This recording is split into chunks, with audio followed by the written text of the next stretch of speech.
So, how do you use technology in your daily life, and how has it changed since the pandemic? Is your relief valve to live on your phone, consuming social media? Perhaps videos, playing games online?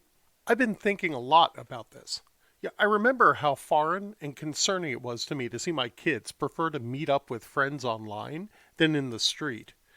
In a world where we were already moving to greater self isolation before COVID, will it be worse on the other side?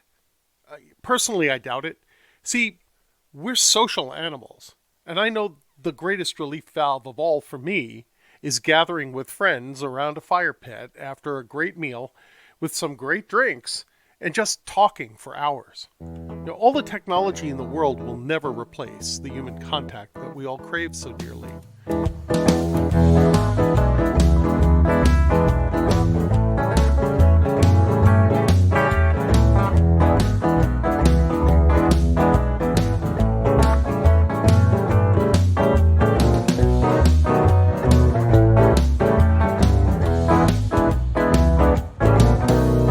Athena Demos thinks of herself as a muse, fueling her soul by facilitating the creative process.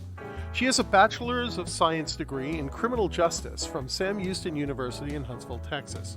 After graduating from college, she decided to focus her attention on an acting career, earning many professional credits while working as a coordinator for the Los Angeles Burning Man community.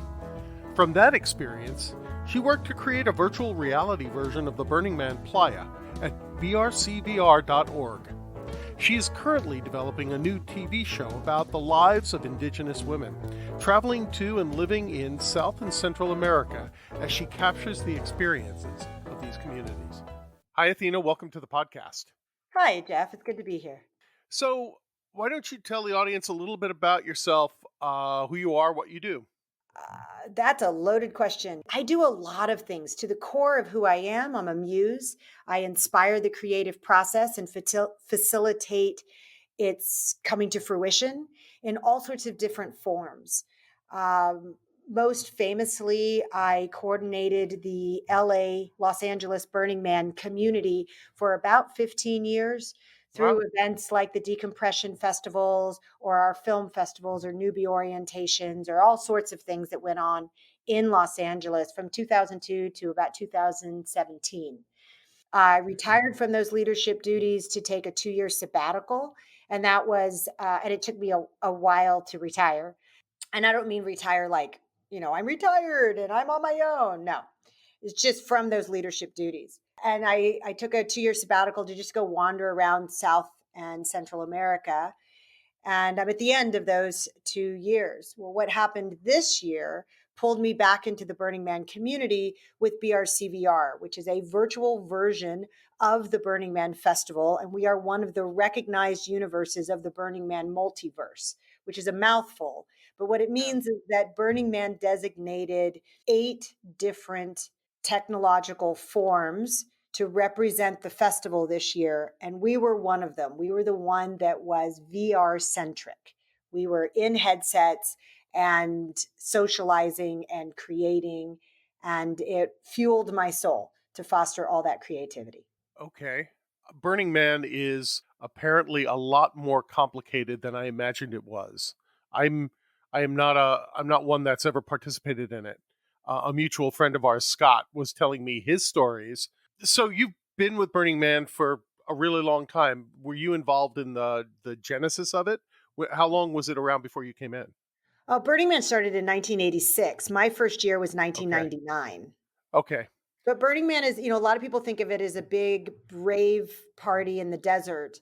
And while it does have that party element to it, it is really a subculture, a global subculture, and a phenomenon that has probably over 1 million people worldwide that consider themselves burners.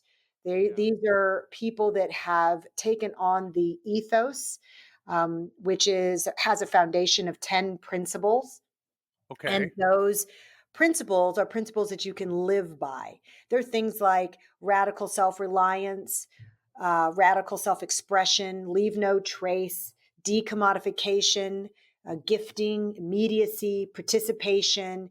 These are all ways in which we can live our lives, radical inclusivity, and have others be in our lives and us in their lives in a more humane way.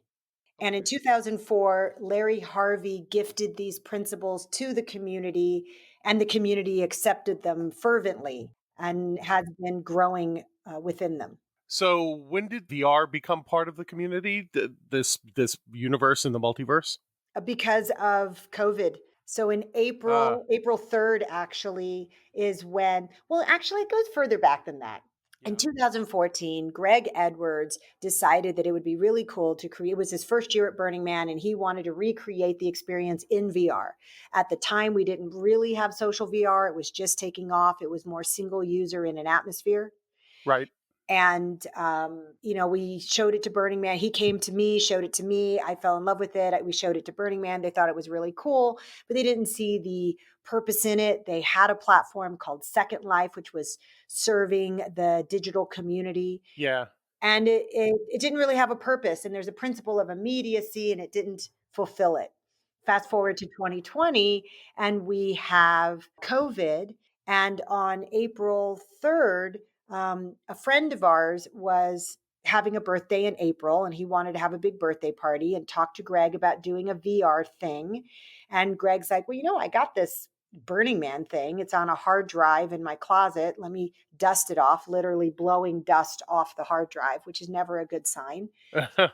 And plugged it in, and sure enough, it spun up and started. And Doug and Greg were then standing on the playa in virtual reality on April 3rd, going, wow, this is really a thing. This could really work. 1 week later to the day, on April 10th, Marion Goodell announced that Burning Man had been canceled for this year. Right. And we were already live and up, and people were visiting. And mind you, it was the 2014 Playa, but it was still the basic city. Sure. And then I get a phone call. And for me, I just arrived in Mexico from Panama. I was at the tribal gathering, which is now considered the last festival on earth. Oh, We okay. There was a Vice piece done about us. We got shut down.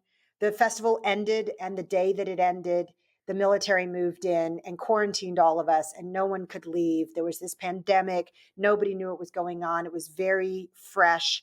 Like, the festival ended on the 15th of March. Okay. Let's go back to that. Go ahead and Okay. finish out the story on Burning Man, and then I really want to hear everything about what you were doing down in South America and what projects you're working on. Okay.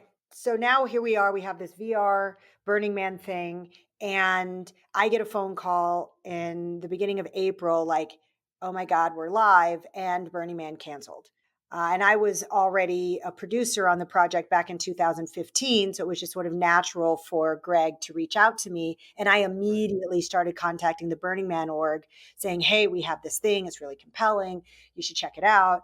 And they're not very much into technology. So they're like, well, we're going to look at other options and blah, blah, blah, blah. And I'm like, well, you should look at ours. Okay. And it was really difficult at the beginning to get them to even see it. For one, almost the entire organization is on Mac, and Okay. VR and Mac don't actually get along.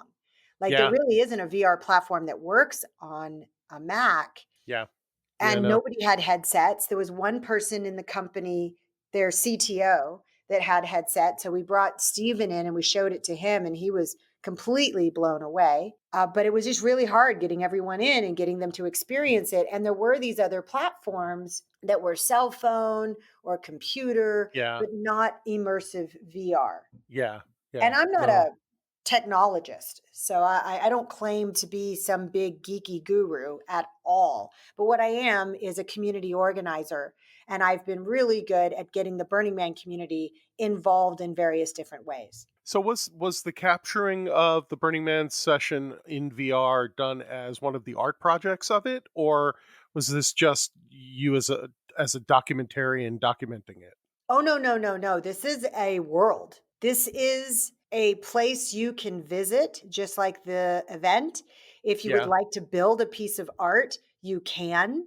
It will exist on the playa, and then you will have your own world. The VR playa itself, every world gets a certain number of polys. The best way to describe a poly is it's like a three-dimensional pixel. Okay. So you get a certain number of them per world. So everything that's on playa, which is what we call Burning Man, are low poly count versions of the art. And then there's a portal next to it, and you go into the portal, and that takes you to the world of that art. So if you go to a beautiful piece by Kate Rodenbush called Helios, it exists on Playa. You can walk around the Burning Man festival just like you would at Burning Man, minus the dust and the heat, and you're in your living room. Um, Right. but you can walk around and you come upon Helios and you're like, oh, what a beautiful art piece. I want to explore it more. So you go into the portal and now you're transported to the world of Helios. And now this is the high res version. You could have the sun setting. There's some soundscape that goes along with it. You can Right. hang out with your friends. You can have like 30 to 50 people there with you. You're talking to them in real time. And you're having this compelling experience of presence with other people. And at a time where we're being told to physically distance, Yeah. not social distance, social distancing causes a mental health problem. We need to stop calling it social distancing. You know how you prevent the virus? You physically distance, not Yep. social distance. Yep. So at a time when we need to physically distance, this allows us to socialize. We don't actually have to have social isolation. This And so I have all these memories of hanging out with my friends. I have all these memories of meeting people. I now have pretty close friends from all over the world, just like I would meet at Burning Man, that I met Yeah. at Burning Man. Because Right. it's just like Burning Man. You could turn up the heat on your house and someone could put a fan in front of you with dust, and then you could have it all if you really wanted it. You sounds like you have created the compelling app for me to go out and maybe get my first VR headset and try it out, cuz this sounds very cool. We were on a platform, or we are on a platform called AltSpace, and Okay. AltSpace was invented by a burner and is currently run by a bunch of burners, and so it's family, and they're part of the Microsoft family, and the VP whose department it's under, the VP of XR, Alex Kipman, is also a burner. So it's like this one big happy family, but that's not why we chose the platform. We chose the platform because the alt space community felt like a good fit. Very Yeah. cool. So that's why we chose alt space. So now we have this big happy family. They're very supportive of what we're building and what we're doing, and they completely get it. But the alt Good. space platform didn't work on Mac. When Alex and Katie asked me, what do you guys need? I said we need it to work on Mac because of radical inclusivity, which is one of our principles. We Right. need to be able to include as many people as possible. It works on PCs, it works on almost all headsets. We need it to work on Mac. And in a miraculous, I mean, miraculous form of code writing, they figured out how to get it to work on Mac in about 2.5 months. Oh, cool. Yeah, So the platform does work on Mac as well. this one does. Yes. Awesome. And it's open right now. Like Burn Week is over, but we opened it back up. We kept it going and we're organizing events. We have Day of the Dead events. We have, which is coming up next week, October Yeah. 30th through November 2nd. There's going to be events going on in, in BRCVR. Not, Okay. we have 200 worlds that Yeah. were created by burners. So you create your own art, just like you would on Playa. We're not creating everything for you. We had Zoom classes where Greg and Doug were teaching people how to use various different programs in order to build your art and then upload it onto the AltSpace platform. We had Okay. a bunch of burners that just had to learn a monumental amount of technology, Yeah. Well, very cool though, and it's a living, breathing thing. It's constantly yes, changing. It's constantly adding new things to it. That's just like fantastic. Burning Man. That's fantastic. And so that's like my crazy pandemic story. Is like, oh, I thought, the whole world is coming to a stop except for me. I feel like I'm on a freight train with a jet engine behind it. It's Well, like, but that's awesome, isn't it? I mean, yeah, we've all had all of this time available to us to do things that we've either never done before or we've never had time to, right? Which is why for the first 4 months of this thing, you couldn't get yeast in the supermarket because all of a sudden everybody who've never baked in their lives are out making bread every day or Right. things like that. But to be able to turn that into something that channels the energy that you're building up to make something good is Hmm. terrific. I started this podcast because I needed a creative outlet because I've been home for, gosh, it's almost a year now because of job issues. And then the pandemic came along and I'm driving myself crazy. I'm sitting around trying to find creative things to keep, to keep me from losing my mind. And I said, I want to talk to other people and see how they're dealing in this crazy time. And went out and figured out the technology to do it all. And here we are. Right. So I think that's terrific that you channeled it into something as big and as creative and as alive as this thing is. Yes, and very much still alive. Very much. I mean, like I said, the community loved coming together. We keep getting asked by people on our Facebook page. I'll just plug it. It's BRCVR across all social media. You just put in BRCVR, Black Rock City Virtual Reality. Um, and on our website, brcvr.org, you can get a ton of information and you can go there now. And if you've never been to Burning Man before, you can actually experience what the city looks like and feels like. November 27th through the 29th, we're having our gratitude and gifting weekend, which is also Thanksgiving weekend. And then, of course, we'll do another one for New Year's. And New Year's is a long weekend. Thursday is the 31st. The first is a Friday. And then we have Saturday and Sunday. So the 31st through the 3rd will be our New Year's weekend. And these are live events, These are live events. Yeah, there'll be workshops and DJs and yoga classes and I mean everything. all Um, gathering inside the VR world to have that virtual party. yes, Cool.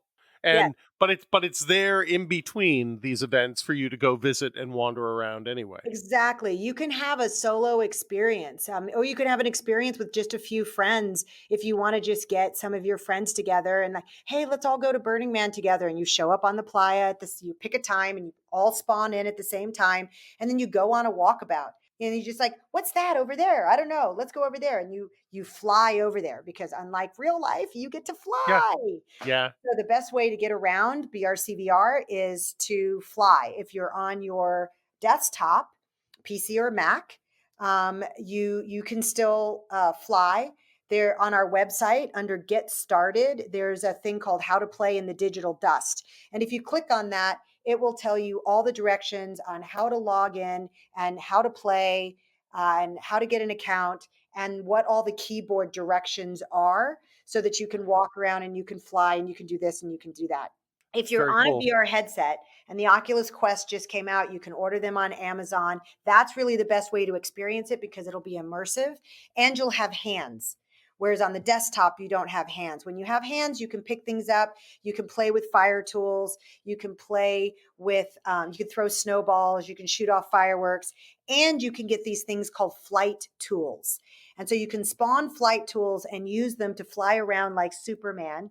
And so you can be like, oh, what's that over there? Oh, let's go over there. And you all fly over there and you check it out and you see the portal and you go in and you can portal hop from place to place to place. A lot of the worlds have portals in them. Yeah. So you can, go to a world and be like, wow, this is amazing. Oh, what's that portal over there? Oh, let's go over there. So much like Burning Man, it's constantly going down the rabbit hole. That's very cool. It's free, by the way. I do need to point out it's 100% free at this time. We Yeah. are looking at ways in which we can charge. So, because, it's nice that we're all doing this as volunteers, but we do have Yeah. bills and there are hard expenses. I've put those Yeah. hard expenses on my credit cards personally, and I need to pay those off. So, we do have a contribution button, like a donation button on our website. Yeah. And we're requesting people make donations at this time. We're not charging for the experience. So if you have a compelling experience and you've enjoyed yourself and you'd like to see this continue on, please contribute anything that you possibly can. Some people Absolutely. donate $20 or $1. The ticket to Burning Man is $475. So you decide what it is that you can contribute to keep BRCVR Yeah. going. We are being fiscally sponsored by Burning Man, and we're working on that contract. We should have it done by the end of this week, and then your Yeah. donations will become tax deductible. Oh, even better. Especially in a year when there won't be an on Playa festival. Mhm. Why not give some of that money to this project? Exactly. Okay. Exactly. And, also donate money to Burning Man. The lower third of our website of brcvr.org, there's a link where you can donate to Burning Man because we need to keep the mothership afloat if we're ever going to return to the desert again. That's true. That's true. Mhm. So, Yes. Athena, tell me, what do you do to make your living? I mean, I'm So guessing that this project isn't paying you a regular salary to work on it. at all. In fact, it's costing me money, which is why Yeah. I'm begging people to contribute right now on your show. Understood.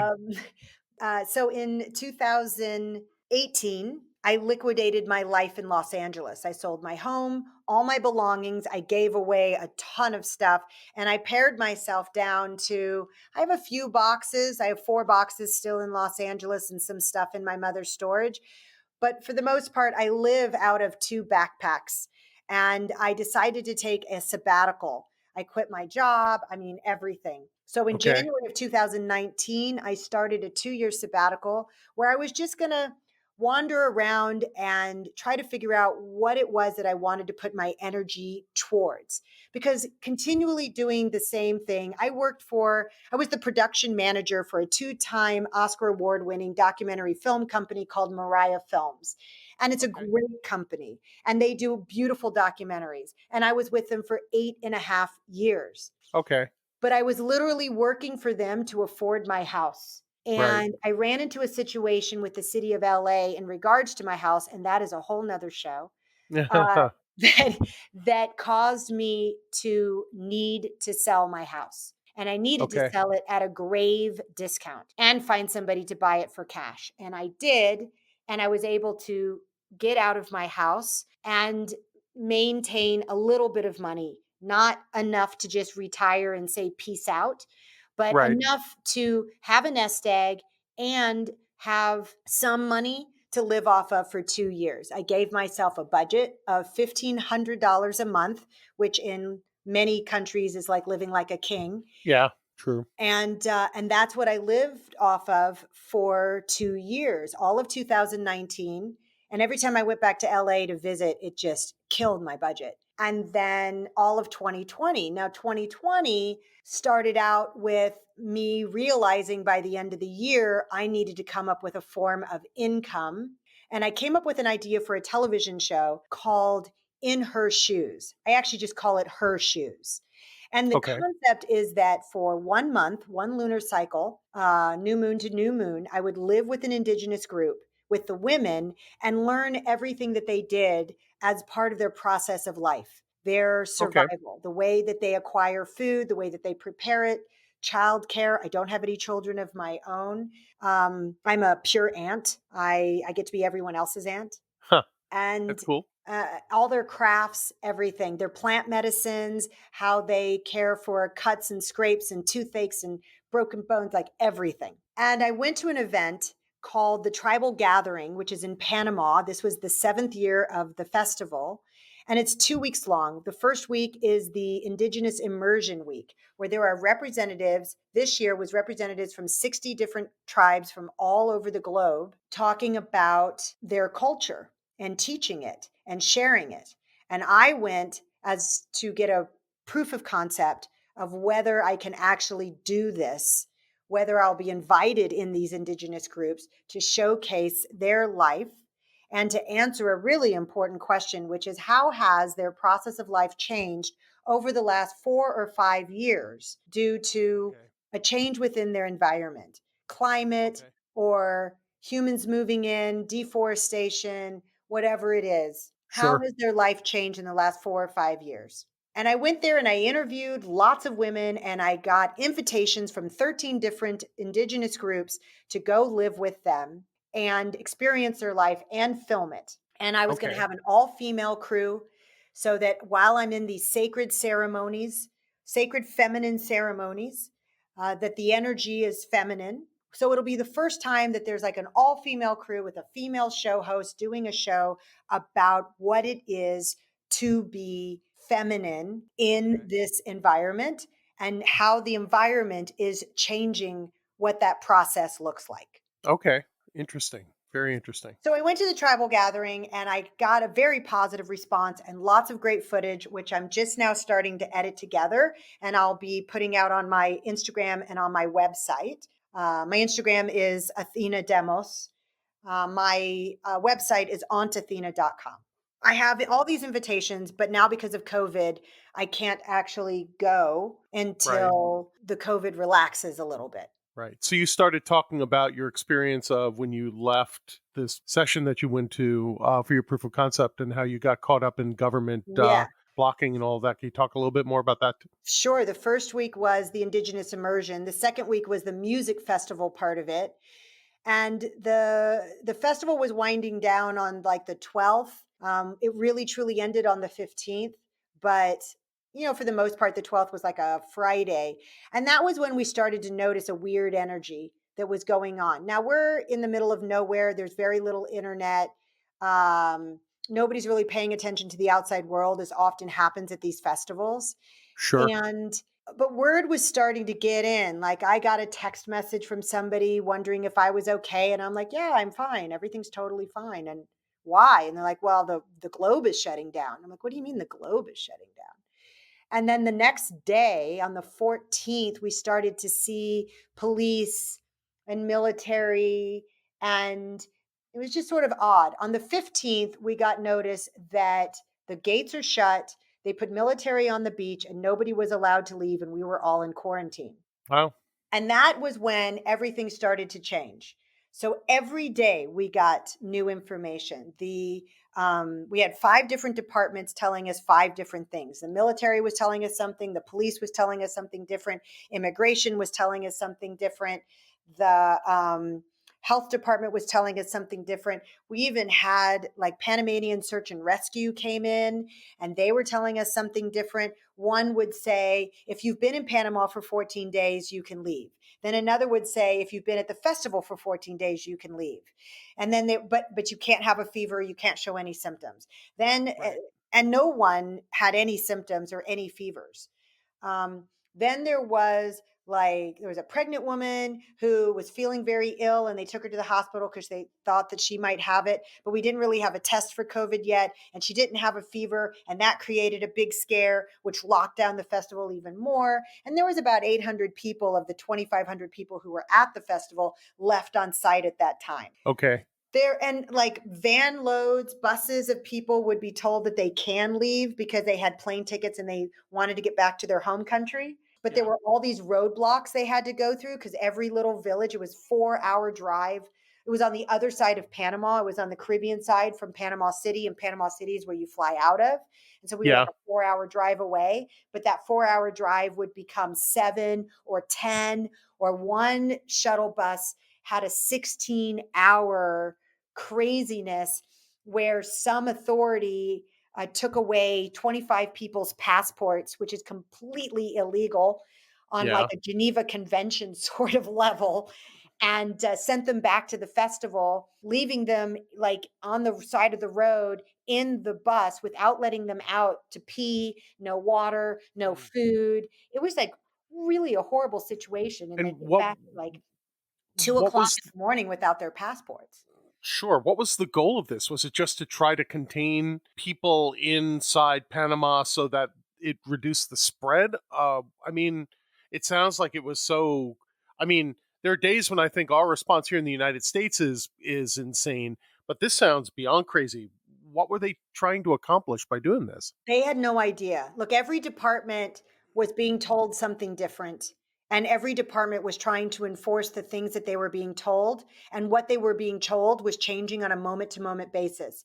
At that middle of March point of time, no one knew anything. We still know very Right. little, but It's nobody true. knew anything. We had no test. We had nothing.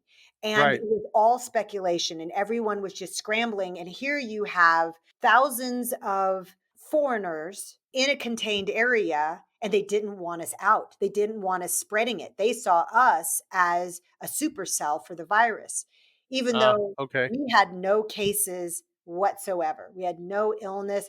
We had a little sanitation problem at the very beginning of the festival where a whole bunch of people got a stomach bug. I got it as Yeah. well. But I mean, Yeah. that often happens at festivals because there's not really good hand sanitation. Yeah.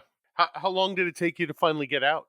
It was an extra week. So I was at Playa Chiquita for 3 weeks, and at the end, it was like on the 19th, they came in and they said, "This is the final word." And I believed it was the final word because a representative from all 5 departments that had been telling us different things, they were all standing there, and the Minister of Health for Cologne, which is the state we were in, was speaking.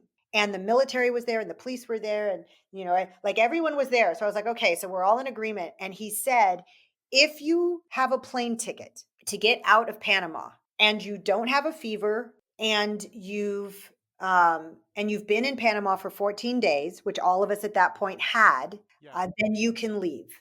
And so I got on Expedia and immediately booked a plane ticket. And I wanted to go to Peru. It's one of my favorite countries, but it was already closed. And I Yeah. realized most countries were closed. And that's when, and they weren't telling us Panama was closing. But when I started looking for a place to go, I quickly found out almost every country was already closed. And we heard about like Costa Rica was closing on Friday, which was the very next day.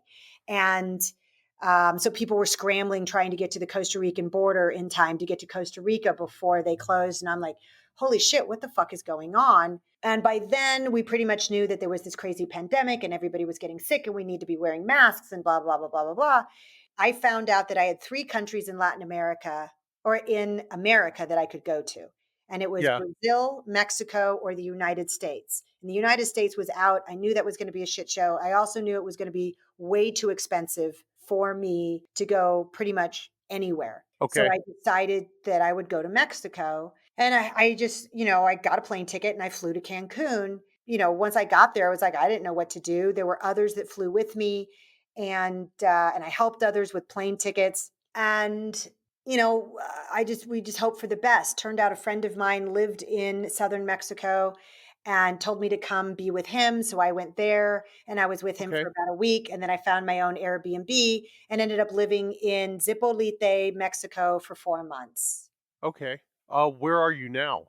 I never thought to ask you that. I'm in Mexico. The United States is just too expensive for me to survive. I have absolutely no income right now. Okay. So I'm still living off my limited resources while I'm back producing my TV show. Okay.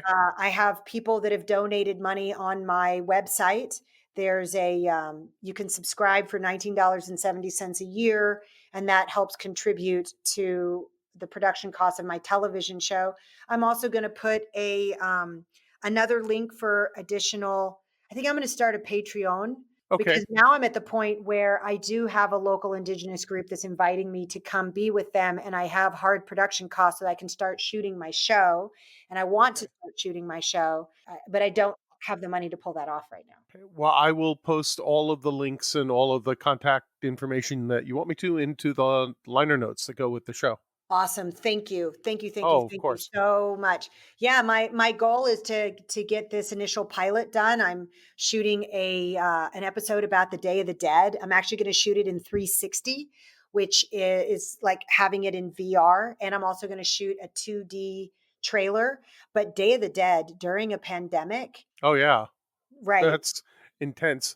And not the recent Day of the Dead. They're not doing the parades or any of the modern commercialized stuff. That whole wearing the makeup and the big dress and the Yeah. Catarina look, and that actually only started after the 1960s with an artist who depicted the goddess of the underworld in this way, and then people started dressing up like her. And it wasn't until 2015 when Spectre, the James Bond movie, did part of their movie was about this big Day of the Dead celebration in Mexico City, but it never existed. It was totally Okay. fiction. So in 2016, Mexico City decided to have one and 250,000 people showed up. All of Right. that has been canceled and none of it is Yeah. traditional. The Okay. traditional celebrations are still going to happen and they are going Yeah. to honor their dead. Okay. So You've been in Mexico for a while now. What's day to day life like in the middle of the pandemic down there? Um, it's loosened up. It was a lot tighter when I was down here originally. The first 4 months, actually, it was almost like I wasn't in a pandemic because the tiny little pueblo that I was in was closed off from the outside world. So everyone inside was inside. We didn't have to wear masks. There was hand sanitizer around. There was hand washing stations. Most of the restaurants were closed. You could eat outside. You could take your food to go. But it's a nude beach, so there were the people that were in town could go to the beach. It's a public beach, but nobody else was allowed in. Okay. Then I moved, but the internet was abysmal, and I'm producing this virtual reality Burning Man thing, and I needed better internet. Right. And I finally had a virtual reality headset that could barely connect to the internet in Zipolite. So I moved to a city that had better internet. And there is where I saw people wearing masks. The parks were closed, the churches were closed, the city centers were closed, all the tourist attractions were closed, all the museums are closed. Right. Since then, I've been here for 3 months. Since then, the churches have opened back up, but they rope off every other pew to keep Okay. everyone separated. There's marks on the ground every 6 feet, every meter and a half. So if you're waiting to go into the bank, you have to stand separate, or if you're waiting in line to check out at a grocery store, you stand separated. Everyone Okay. is wearing masks, hand sanitizers everywhere. If you want to walk into a mercado, they take your temperature, they give you hand sanitizer, and you have to be wearing a mask. Are they doing a good job controlling the spread? Yeah, yeah. I mean, Yeah. at least the numbers that are getting reported, they're doing a good job controlling the spread. Now, that being said, we just had a secondary uptick about a week ago. Yeah. And we were like in the yellow. They have like this red, orange, yellow, green. Green meaning the pandemic's gone. Yeah. And we've been, when I first got here, we were in the red. And then it went to orange. We were in the orange for a while, then back to the red. And then we were in the yellow for a while, back to orange and then yellow. And we were in the yellow for a while, and we were like, everything loosened up. You saw a few people not wearing masks, and I'm like, here it comes. Yep. Yep. And now we're back in the red again, but we're like the red on the edge of the orange. And they canceled all the Day of the Dead parades and celebrations. They're even closing all the cemeteries. But I have a local Zapoteca family who's invited me to celebrate the Day of the Dead with them and to Okay. bring my cameras. So my idea is to be a family member with a local indigenous group.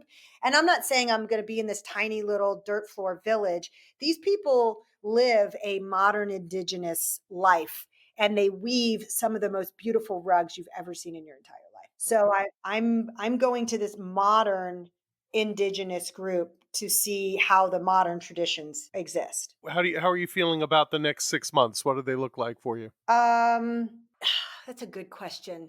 I have an acronym that I started using since the pandemic started, which is WTFK. And most people go, "Well, I know what WTF is. What is the K?" And I say, "Who the fuck knows?" And that's WTFK. Well, what does my next 6 months look like? Who the fuck knows?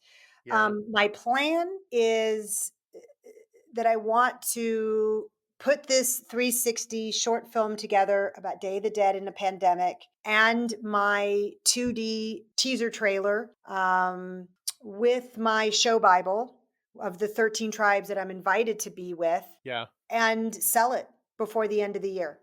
I want to have a distributor for my TV show before the end of the year so that come 2021, I'm putting together these episodes. Well, all the markets for these things are virtual nowadays, so it should be at least easy to do it without having to travel back into the United States, right? Correct, correct. And I'd like to not travel back into the United States just for ease of travel. Like if I show Yeah. on my passport I haven't been back into the States, there's less worry of pandemic, Yeah. but Yeah. there's a lot of restrictions against US citizens. So it's going to be a complicated, some of these countries that I want to go to are not allowing US citizens in. So it's going to be a complicated little visa dance to try to get into some of these indigenous groups. And then, of course, wherever I go, I am going to have to hire a local crew Right. because I can't bring like a whole bunch of people from the United States to wherever I go. Or if I do, we're going to have to land in a place. We're going to have to all get COVID tested locally before we go into any indigenous village, and then Right. all wearing masks, all being very careful. I don't want to be like the conquistadors and bring Yeah. in some virus that wipes out a Yeah. local group Ab- and all of their absolutely. ancient wisdom. That's not it, not me. Yep. Yeah. No, I appreciate that. That's very important to care. Okay. I was going to ask you next if there was anything I could plug for you, but we've got a lot of that covered throughout. I'll send you all those links. And Yep. and if anybody's listening and you work for a major company like Discovery, Nat Geo, Travel Channel, any of those things, nobody really has female adventure hosts. And I have all of this opportunity in front of me. All I need is someone who wants to distribute the show. Well, hopefully the right person will hear this and maybe this will help. Maybe, maybe. For me, I believe that if you put it out into the universe will answer. Athena, thanks for being on the podcast today and stay safe. Oh, thank you, Jeff. You too. I hope you have a healthy and wonderful, blissful rest of 2020. Thank you.